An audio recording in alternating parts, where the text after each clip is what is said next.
إن الحمد لله نحمده ونستعينه ونستغفره ونعوذ بالله من شرور أنفسنا ومن سيئات أعمالنا من يهده الله فلا مضل له ومن يضلل فلا هادي له وأشهد أن لا إله إلا الله وحده لا شريك له وأشهد أن محمدا عبده ورسوله اللهم صل على محمد وعلى آل محمد كما صليت على إبراهيم وعلى آل إبراهيم إنك حميد مجيد اللهم بارك على محمد وعلى آل محمد كما باركت على إبراهيم وعلى آل إبراهيم إنك حميد مجيد أما بعد فإن خير الحديث كتاب الله وخير الهدي هدي محمد صلى الله عليه وسلم وشر الأمور محدثاتها وكل محدثة بدعة وكل بدعة ضلالة وكل ضلالة في النار أعوذ بالله من الشيطان الرجيم يا أيها الذين آمنوا اتقوا الله حق تقاته ولا تموتن إلا وأنتم مسلمون يا أيها الناس اتقوا ربكم الذي خلقكم من نفس واحدة وخلق منها زوجها وبث منهما رجالا كثيرا ونساء واتقوا الله الذي تساءلون به والأرحام إن الله كان عليكم رقيبا يا أيها الذين آمنوا اتقوا الله وقولوا قولا سديدا يصلح لكم أعمالكم ويغفر لكم ذنوبكم ومن يطع الله ورسوله فقد فاز فوزا عظيما قابل صد احترام بزرگوں دوستوں اور بھائیوں، اللہ رب العزت کے بارے میں حسن ظن رکھنا یعنی ہمیشہ اچھا گمان رکھنا اور اللہ رب العزت سے ہمیشہ خیر کی امید رکھنا، بھلائی کی امید رکھنا، اچھائی کی امید رکھنا، یہ بہت بڑی عبادت ہے کہ انسان ہمیشہ اللہ رب العزت کی رحمت کا امیدوار ہو اور اللہ رب العزت سے ہمیشہ خیر کی امید رکھے، حالات جیسے بھی ہوں، مشکلات جتنی بڑی آئیں، مصیبتیں آئیں، آزمائشیں آئیں، انفرادی طور پر یا اجتماعی طور پر جیسے بھی مشکل ترین حالات ہوں، انسان کو کبھی بھی مایوسی کا شکار نہیں ہونا چاہیے، نا امیدی کا شکار نہیں ہونا چاہیے، بلکہ ہمیشہ اللہ رب العزت کی طرف سے رحمت کا امیدوار ہونا چاہیے، اللہ کے بارے میں اچھا گمان رکھنا چاہیے۔ یہ وہ دل کے احساسات ہیں جو ہر مومن کے دل کے اندر ہونے چاہیے۔ یہ قلبی عبادت ہے جس سے انسان کو دلی طور پر راحت نصیب ہوتی ہے، سکون حاصل ہوتا ہے، اطمینان حاصل ہوتا ہے، اور اس سے پریشانیوں کے جو بادل چھائے ہوئے ہوتے ہیں وہ بادل چھٹ جاتے ہیں اور انسان ریلیکس ہو جاتا ہے، ٹینشن فری ہو جاتا ہے اگر یہ چیز انسان کے اندر پیدا ہو جائے۔ اور وہ کیا ہے کہ ہمیشہ اللہ رب العزت کے بارے میں اچھا گمان رکھیں، اللہ سے ہمیشہ خیر کی امید رکھیں جیسے بھی حالات ہوں۔ اس لیے کہ میں اور آپ نہیں جانتے میرے بھائیوں، حالات جو گزر رہے ہوتے ہیں ہو سکتا ہے کہ انہی مشکل حالات میں سے ہی اللہ رب العزت خیر کو اور بڑی خیر کو برآمد کر دے۔ اللہ تعالیٰ نے قرآن مجید میں ارشاد فرمایا وَعَسَىٰ أَن تَكْرَهُوا شَيْئًا وَهُوَ خَيْرٌ لَكُمْ، کہ ہو سکتا ہے کہ تم کسی چیز کو ناپسند کرو لیکن ہو سکتا ہے کہ اس کے اندر بڑی خیر ہو، وہ ناپسندیدہ چیز تمہارے لیے بہتر ہو۔ وَعَسَىٰ أَن تُحِبُّوا شَيْئًا وَهُوَ كُرْهٌ لَكُمْ، کہ ہو سکتا ہے تم کسی چیز کو پسند کرتے ہو لیکن وہ شر لکم، اور وہ تمہارے لیے بری ہو، اس کے اندر شر کا پہلو ہو، حالانکہ وہ تمہارے لیے بظاہر وہ پسندیدہ چیز ہے لیکن اس کے اندر کہیں شر کا پہلو بھی ہو سکتا ہے۔ واللہ یعلم وانتم لا تعلمون، اللہ تعالیٰ ہی جانتا ہے اور تم نہیں جانتے ہو۔ میں اور آپ حالات کے حقائق کو نہیں جانتے، جن حالات سے ہم گزر رہے ہوتے ہیں، لیکن اللہ رب العزت کو علم ہوتا ہے۔ اور اللہ ہمیشہ مومن کے لیے جو اللہ رب العزت کی وحدانیت پر سچا ایمان رکھتا ہے، اللہ رب العزت پہ بھروسہ کرتا ہے، اللہ رب العزت پہ توکل کرتا ہے اور اس کو یقین ہے کہ میرا اللہ ہی تمام کے تمام امور کی تدبیر کرتا ہے، اللہ ہی خیر عطا کرنے والا ہے، اللہ ہی شر کو دور کرنے والا ہے، جس کو اس بات پہ یقین ہوتا ہے تو وہ کبھی بھی مایوسی کا شکار نہیں ہوتا۔ کتنے مریض ایسے ہوتے ہیں جو یہ سمجھتے ہیں کہ بس اب شفا نہیں ملنے والی، اب تو میں نے کوئی ہاسپٹل نہیں چھوڑا، میں نے کوئی ڈاکٹر نہیں چھوڑا، ہر قسم کا علاج میں نے کر لیا، لیکن بیماری ہے کہ جوں جوں بڑھتی چلی جا رہی ہے، لگتا ہے کہ اب میں شفا یاب ہونے والا نہیں ہوتا، شفا یاب ہونے والا نہیں ہوگا۔ لیکن اس مایوسی کے عالم میں جب وہ اللہ رب العزت کی رحمت کے دروازے کو کھٹکھٹاتا ہے تو پھر اللہ رب العزت کی رحمت ایسی جگہ سے آ جاتی ہے جہاں سے اس کو گمان بھی نہیں ہوتا۔ اللہ کسی ایسی دوائی کے ذریعے اس کو شفا دیتا ہے کہ جس کے بارے میں اس کو گمان بھی نہیں ہوتا کہ اس دوائی سے بھی مجھے شفا مل جائے گی۔ اور اللہ رب العزت تو کسی دوائی کا بھی محتاج نہیں ہے، اللہ نے تو کن کہنا ہے اور پھر آپ کو شفا مل جانی۔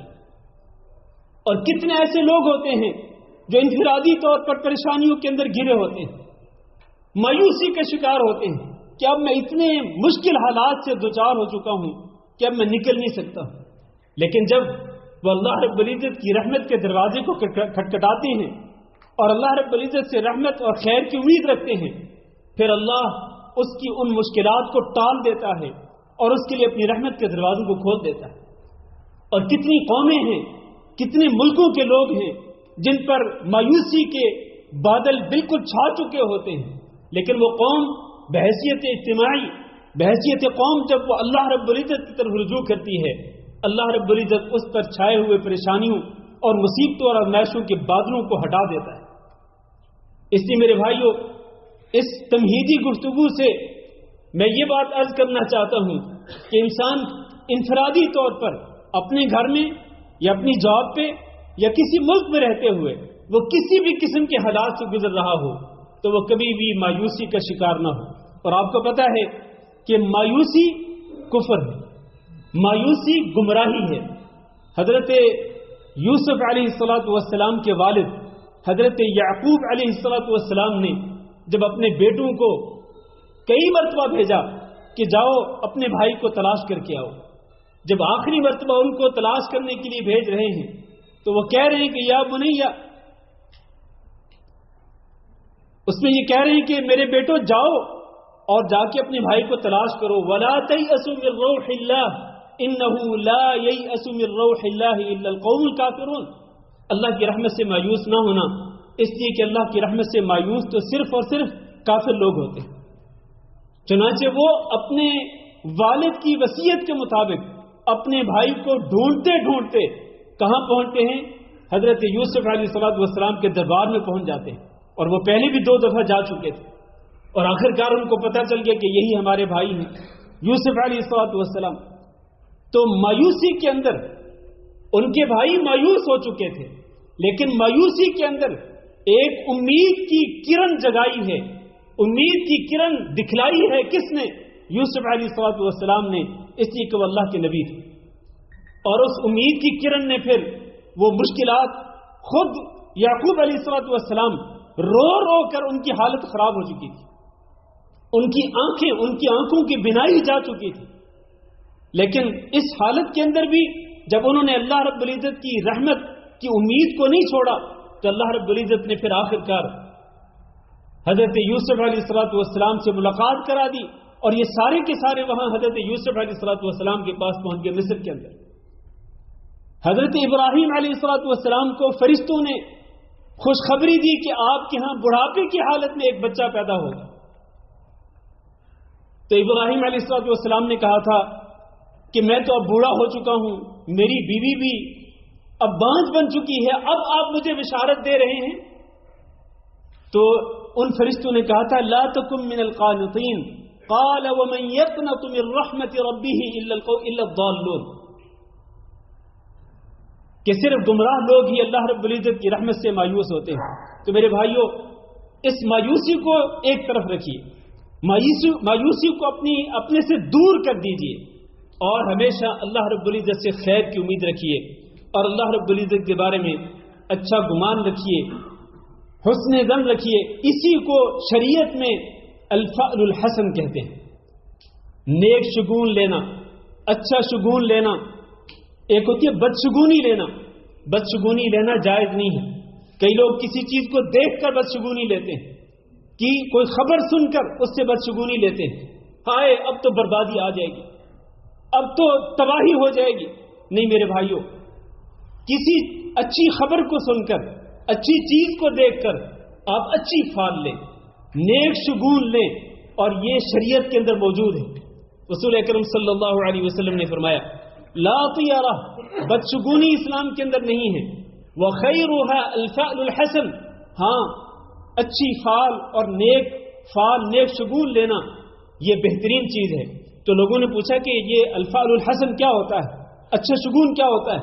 تو نبی صلی اللہ علیہ وسلم نے فرمایا الکلمۃ الصالحۃ یسمعها احدکم، ایک بندہ اگر ایک پاکیزہ ایک اچھی بات سن لیتا ہے تو اس سے وہ ایک اچھا شگون لے لیتا ہے، نیک فال لے لیتا ہے کہ اب میرا کام آسان ہو جائے گا. جیسا کہ صلح حدیبیہ کے موقع پر آپ کو معلوم ہے کہ حالات بڑے سنگین تھے اور صحابہ کرام بہت ہی پریشان تھے. ایسے میں مشرکین مکہ کی طرف سے ایک نمائندہ آیا. یہ دوسرا نمائندہ تھا. پہلے عروہ الثقفی آئے تھے اور یہ دوسرے جو تھے ان کا نام تھا سہیل بن عمر. یہ بعد میں مسلمان بھی ہو گئے تھے. یہ مشرکین کے نمائندے تھے. یہ جب آئے نبی صلی اللہ علیہ وسلم نے پوچھا کہ تمہارا نام کیا ہے؟ کہا میرا نام سہیل ہے. اور سہیل کا جو لفظ ہے یہ سہل سے ہے. سہل کا معنی آسانی ہے. نبی صلی اللہ علیہ وسلم نے سہیل کے اس نام سے نیک فال لیتے ہوئے، اچھا شگون لیتے ہوئے آپ صلی اللہ علیہ وسلم نے صحابہ کرام کو بشارت دی، ان کو خوشخبری دی تھی. آپ نے فرمایا تھا کہ لقد سہل لکم امرکم، اب یہ سہیل آ گئے نا، اب تمہارا معاملہ بھی آسان ہو جائے گا. اور پھر صلح حدیبیہ کا معاہدہ ہو گیا اور اس کے بعد پھر وہ پریشانیاں ختم ہو گئی جن پریشانیوں سے وہ شکار تھے. میرے بھائیوں، یہ جو نیک فال لینا ہے اور اللہ رب العزت سے خیر کی امید رکھنی ہے، اس کے کئی اسباب ہیں. ان اسباب کو اختیار کرنے سے انسان کو سکینت حاصل ہوتی ہے، اطمینان نصیب ہوتا ہے اور انسان کی روح کے اندر امید کی لہر دوڑ جاتی ہے اور انسان کی پریشانیاں ختم ہو جاتی ہیں اور انسان مایوسی کا شکار ہونے سے بچ جاتا ہے. وہ اسباب کیا ہیں؟ پہلا سبب یہ ہے کہ انسان ہمیشہ اللہ رب العزت کے بارے میں اچھا گمان رکھے. حسن الظن، اللہ کے بارے میں اچھا گمان رکھے. نبی صلی اللہ علیہ وسلم نے فرمایا کہ اللہ رب العزت نے فرمایا انا عند ظن عبدی بی، میں اپنے بندے کے گمان کے پاس ہی ہوتا ہوں. ان ظن خیرا فلہ وان ظن شرا فلہ، اگر وہ خیر کی امید رکھے گا تو اس کو خیر ملے گی، اگر وہ شر کی امید رکھے گا تو پھر اس کو شر ملے گا. اس لیے ہمیشہ اللہ رب العزت کے بارے میں اچھا گمان رکھے. دوسرا سبب یہ ہے، یہ انسان کے اندر یہ جذبہ کیسے پیدا ہوگا کہ ہمیشہ اللہ رب العزت کی رحمت کا انسان امیدوار رہے اور مایوسی کا شکار نہ ہو. اس کا ایک بڑا سبب یہ ہے میرے بھائیوں کہ ہمیشہ ان چیزوں کی طرف نہ دیکھیں جو آپ کو نہیں ملی ہوئی یا جن سے آپ محروم ہیں، بلکہ آپ ان نعمتوں کی طرف دیکھیں جو اللہ رب العزت نے آپ کو دے رکھی ہیں، اور وہ نعمتیں ان گنت اور بے شمار ہیں. ان گنت اور بے شمار ہیں. وَإِن تَعُدُّوا نِعْمَةَ اللَّهِ لَا تُحْصُوهَا، اللہ کی نعمتوں کو شمار کرنا چاہو تو شمار نہیں کر سکتے ہو. انسان بعض اوقات بیمار ہوتا ہے، کوئی بیماری اس کو لاحق ہوتی ہے تو وہ ہمیشہ اس بیماری کو اپنے دماغ پر سوار کر لیتا ہے کہ آئے مجھے یہ بیماری لگ گئی، اب پتہ نہیں کیا ہوگا، اب تو میں نہیں بچوں گا. او بھائی، اس بیماری کو آپ ایک سائڈ پہ رکھ لیں اور آپ یہ دیکھیں کہ کتنے لوگ ہیں کہ جو آپ سے کتنی زیادہ بیماریوں کا شکار ہیں اور وہ یا تو گھر میں بستر پہ پڑے ہیں یا وہ ہاسپٹل میں ہیں اور آپ ماشاءاللہ چلتے پھرتے ہیں، آپ کھاتے پیتے بھی ہیں. آپ کو اللہ رب العزت نے دیکھنے کے لیے آنکھیں دی ہیں، کتنے لوگوں کو اللہ نے آنکھوں سے محروم کر دیا ہے. آپ کو اللہ رب العزت نے سننے کے لیے کان دیے ہیں، کتنے لوگ ہیں جو اس صلاحیت سے محروم ہیں. آپ زبان کے ساتھ گفتگو کرتے ہیں، اپنا مافی ضمیر بیان کرتے ہیں، کتنے لوگ ہیں جو بیان نہیں کر سکتے ہیں. تو وہ نعمتیں اپنے سامنے رکھیں، ہمیشہ ان نعمتوں کو فوکس کریں جو نعمتیں آپ کو ملی ہوئی ہیں. اس چیز کو فوکس نہ کریں کہ جس چیز سے آپ محروم ہیں یا جو آپ کو کوئی تکلیف ہے یا کوئی آزمائش ہے، ہمیشہ وہ اپنے سر پہ سوار نہ کریں. وَإِن تَعُدُّوا نِعْمَةَ اللَّهِ لَا تُحْصُوهَا. اور تیسری بات یہ ہے کہ اللہ رب العزت کے وعدے پہ یقین رکھیں. اللہ نے کیا وعدہ کیا ہوا ہے؟ سَيَجْعَلُ اللَّهُ بَعْدَ عُسْرٍ يُسْرًا، کہ تنگی کے بعد اللہ رب العزت آسانی ضرور دے گا. یہ اللہ کا وعدہ ہے، لہذا اللہ کے وعدے کو اپنے سامنے رکھیں. ان اللہ لا يخلف المیعاد، اللہ کبھی بھی اپنے وعدے کی خلاف ورزی نہیں کرتا. قل اللہ ینجیکم منہا ومن کل کرب، آپ کہہ دیجئے کہ اللہ رب العزت ہی ہے جو ہر قسم کی تکلیف سے تمہیں نجات دیتا ہے، ہر پریشانی سے تمہیں بچاتا ہے. اس پہ یقین ہونا چاہیے کہ جن پریشانیوں میں میں مبتلا ہوں، جن پریشانیوں کے اندر میں گھرا ہوا ہوں، ان پریشانیوں سے مجھے نکالنے والا کون ہے؟ اللہ رب العزت ہے، اور اللہ قادر ہے. یہ نہیں ہے کہ اللہ رب العزت بے بس ہے یا اللہ کو کوئی طاقت بے بس کر سکتی ہے، کوئی عاجز کر سکتا ہے اللہ کو. نہیں، ایسا ہرگز نہیں ہے. اللہ کو کوئی بھی طاقت عاجز اور بے بس نہیں کر سکتی ہے. اللہ ہر چیز پہ قادر ہے، صحت دینے پہ بھی قادر ہے، آپ کو بہترین روزگار دینے پہ بھی قادر ہے. ابھی اس وقت روزگار نہیں ہے، اس کو فوکس نہ کریں، پریشانی کا سبب نہ بنائیں، ٹینشن کا ذریعہ نہ بنائیں. اللہ آپ کو روزگار دے دے گا کیونکہ وہ قادر ہے. اور آپ کے رزق کے اندر تنگی ہے تو تنگی ہمیشہ نہیں رہتی. سَيَجْعَلُ اللَّهُ بَعْدَ عُسْرٍ يُسْرًا، تنگی کے بعد آسانی ضرور آئے گی. فَإِنَّ مَعَ الْعُسْرِ يُسْرًا إِنَّ مَعَ الْعُسْرِ يُسْرًا. اہل علم یہ کہتے ہیں کہ یہاں اللہ رب العزت نے ایک تنگی کو ذکر کیا اور دو آسانیوں کو ذکر فرمایا کہ تنگی کے بعد اللہ رب العزت دو آسانیاں آپ کو عطا فرمائے. اس لیے ہمیشہ اللہ رب العزت کے وعدے پہ یقین رکھیں. آخری سبب یہ ہے کہ آپ کے اندر یہ جذبہ کیسے پیدا ہوگا کہ ہمیشہ آپ خیر کی امید رکھیں، مایوس نہ ہوں، مایوسی کا شکار نہ ہوں. یہ جذبہ کیسے آئے گا؟ آپ ان لوگوں کے ساتھ اپنا اٹھنا بیٹھنا رکھیں جو آپ کے اندر ہمیشہ امید کو جگاتے رہیں اور آپ کے سامنے خیر کی باتیں کریں.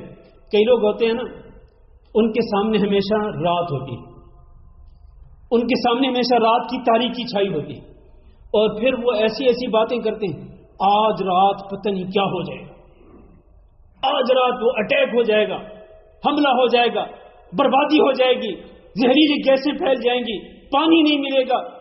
اور پھر پتہ نہیں لوگ کیا کیسی کیسی مایوسی کی باتیں کرتے ہیں، تباہی اور بربادی کی باتیں کرتے ہیں، ہمیشہ اسی چیز پہ فوکس. اور موبائل ہے کہ اپنے ہاتھ میں لے کے بیٹھے ہیں 24 گھنٹے، یہ خبر آ رہی ہے، یہ نیوز آ رہی ہے، فلاں چیز آ رہی ہے، اور چاہے ان میں سے 99% 99% خبریں جھوٹ پر مبنی ہوں، لیکن وہ یقین کر کے بیٹھا، خود بھی مایوسی کا شکار اور اپنی فیملی کو بھی مایوسی کا شکار کر رہا ہے، اپنے جاننے والوں کو بھی مایوسی کا شکار کر رہے ہیں. ایسے لوگوں سے دور رہیں، ایسے لوگوں کی مجلس اور محفل سے دور رہیں. آپ ان لوگوں کے پاس بیٹھیں جو آپ کو امید دلائیں، اللہ کی رحمت کی امید دلائیں، اللہ رب العزت کی طرف سے خیر کی امید دلائیں. ان لوگوں کی صحبت اختیار کریں گے، اس لیے کہ برے لوگوں کی صحبت آپ کو برا بنائے گی اور اچھے لوگوں کی صحبت آپ کو اچھا بنائے گی. بدگمانی کرنے والے لوگوں کی صحبت آپ کو بدگمانی پہ مجبور کرے گی، اور جو اچھا گمان رکھنے والے ہیں، اللہ کی رحمت کے امیدوار ہیں، وہ آپ کے اندر بھی یہی جذبہ پیدا کریں گے. اللہ تعالیٰ سے دعا ہے کہ اللہ رب العزت ہمارے اوپر جو جس قسم کی بھی کوئی پریشانی ہو، آزمائش ہو، اللہ رب العزت ان تمام آزمائشوں اور پریشانیوں سے ہم سب کو نکال دے. اللہ رب العزت ہم سب کے لیے آسانیاں فرمائے. اللہ رب العزت ہمارے اندر اپنی رحمت کی امید پیدا کر دے، اور اللہ رب العزت ہمیشہ ہمیں مایوس ہونے سے محفوظ رکھے. استغفر اللہ لی ولکم ولسائر المسلمین فاستغفروہ انہ هو الغفور الرحیم.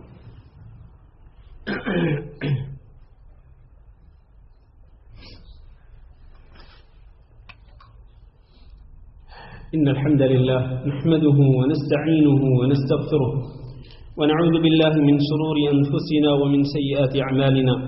من يهده الله فلا مضل له ومن يضلل فلا هادي له. وأشهد أن لا إله إلا الله وحده لا شريك له وأشهد أن محمدا عبده ورسوله. اللهم صل على محمد وعلى آل محمد كما صليت على إبراهيم وعلى آل إبراهيم إنك حميد مجيد. اللهم بارك على محمد وعلى آل محمد كما باركت على إبراهيم وعلى آل إبراهيم إنك حميد مجيد. عزیز بھائی اور دوستو، ہر رات کے بعد فجر ضرور طلوع ہوتی ہے، اور ہر رات کی تاریکی کے بعد فجر کا نور ضرور آتا ہے. اس لیے ہمیشہ خیر کی امید رکھیں، اللہ رب العزت کے بارے میں اچھا گمان رکھیں، اور ہمیشہ بھلائی کی امید رکھیں، کبھی بھی مایوس نہ ہوں.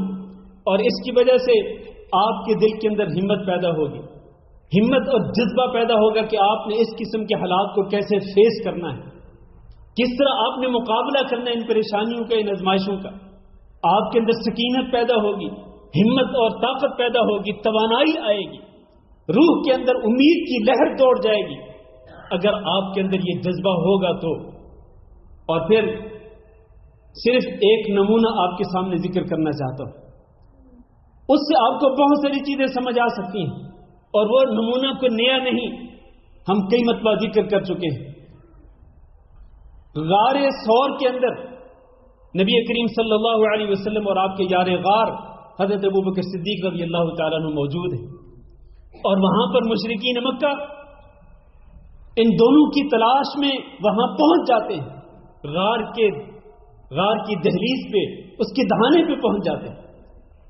حضرت ابوبکر صدیق رضی اللہ تعالیٰ عنہ کو پریشانی لاحق ہوئی، لیکن اس پریشانی کے عالم میں، اس کٹھن وقت کے اندر آپ دیکھیے نبی صلی اللہ علیہ وسلم کا جذبہ اور اللہ رب العزت سے خیر کی امید.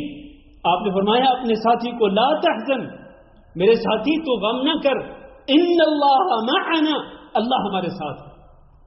یہ ہے وہ اللہ کے بارے میں اچھی امید رکھنا، اللہ کے بارے میں اچھا گمان رکھنا کہ اللہ ہمیں ان مشکل حالات سے ضرور نکالے گا. اور اللہ رب العزت نے ان دونوں حضرات کو اس مشکل صورت سے نکالا اور بحفاظت بخیر و سلامتی ان کو مدینہ منورہ میں پہنچایا. یہ ایک چھوٹا سا نمونہ میرے بھائیوں. اس لیے ہمیشہ خلاصہ یہ ہے کہ ہمیشہ اللہ رب العزت کے بارے میں حسن ظن رکھیں، اور ہمیشہ اچھی خیال لیا کریں، اچھا شگون لیا کریں، بدگمانی سے بچا کریں اور بدشگونی لینے سے بچا کریں. اللہ رب العزت سے دعا ہے کہ اللہ رب العزت ہم سب کو تمام پریشانیوں اور مصیبتوں سے محفوظ رکھے. اللہ رب العزت اس ملک کی بھی حفاظت فرمائے، تمام بلاد اسلامیہ کی اللہ تعالی حفاظت فرمائے. اللهم اغفر لنا وللمؤمنين والمؤمنات وللمسلمين والمسلمات الأحياء منهم والأموات. اللهم إنا نسألك العفو والعافية والمعافاة الدائمة في الدنيا والآخرة. اللهم فرج هم المهمومين ونفس كرب المكروبين واقض الدين عن المدينين واشف مرضانا ومرضى المسلمين. اللهم آمنا في أوطاننا واجعل هذا البلد آمنا مطمئنا سخاء رخاء وسائر بلاد المسلمين. اللهم احفظ البلاد والعباد من كل سوء ومكروه. اللهم احفظ البلاد والعباد من كل سوء ومكروه. اللهم إنا نسألك رضاك والجنة ونعوذ بك من سخطك والنار. ربنا آتنا في الدنيا حسنة وفي الآخرة حسنة وقنا عذاب النار. عباد الله، إن الله يأمر بالعدل والإحسان وإيتاء ذي القربى وينهى عن الفحشاء والمنكر والبغي يعظكم لعلكم تذكرون. سبحان ربك رب العزة عما يصفون وسلام على المرسلين والحمد لله رب العالمين.